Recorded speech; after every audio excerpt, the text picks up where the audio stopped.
আগের ভিডিওটা তো তোমরা দেখেছো এক্সটেনশন কিভাবে রিমুভ করবে। আজ সেই ক্লায়েন্টেরই আমি তোমাদের সাথে ফুল ভিডিওটা শেয়ার করব। আমার এই ক্লায়েন্টই ছিল অঙ্কিতা দি, আর অঙ্কিতা দি এর আগেও আমার কাছে বহুবার নেল করিয়েছে। যেই নেলসটা আমি রিমুভ করলাম ওটা ছিল দুর্গাপুজোর সময় করা কাজ।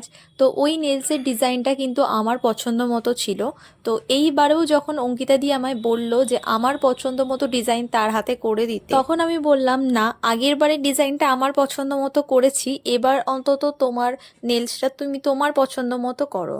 তাই এবারের ডিজাইনটা আমি পুরোটাই অঙ্কিতাদির পছন্দ মতোই করে দিয়েছি। আর সামনেই যেহেতু অঙ্কিতাদির বার্থডে ছিল, তাই সেটাকে মাথায় রেখেই কালারটা অঙ্কিতাদির নিজের পছন্দ মতোই করেছি এবং ডিজাইনটাও অঙ্কিতাদির পছন্দ মতোই আমি করে দিয়েছি। আর আমি সমস্ত ক্লায়েন্টদেরই বলি নেলসটাকে একটু মিডিয়াম লেন্থে রাখতে, কারণ খুব বেশি বড় হলে সব ক্লায়েন্ট সেটাকে ঠিকভাবে ক্যারি করতে পারে না। তোমরা ভিডিওটা দেখে এটা তো বুঝেই গেছো আজকে নেলসটা ছিল অ্যাক্রেলিক নেলস, তো সেটাই করছিলাম।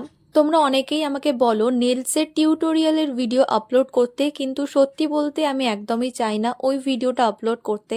তোমাদের যাদের শেখার ইচ্ছা হবে তোমরা আমার কোর্সে জয়েন করতে পারো। আমি সেই সমস্তই ভিডিও আপলোড করব যেটা দেখে কোনো নেল আর্টিস্টের প্রবলেম সেটা সলভ হবে, কিন্তু ফুল টিউটোরিয়ালের ভিডিও তোমরা আমার এই প্রোফাইল থেকে দেখতে পাবে না। সরস্বতী পুজোর নেলের বুকিং কিন্তু স্টার্ট হয়ে গেছে। তোমরা যারা করতে চাইছো তোমরা ঝটপট আমাকে বুকিংটা করে নিও। পুরো ডিজাইনটাই ক্লায়েন্টের পছন্দ মতো করে দিয়েছি। তোমাদের নেলসটা কেমন লাগলো অবশ্যই কমেন্টে জানিও।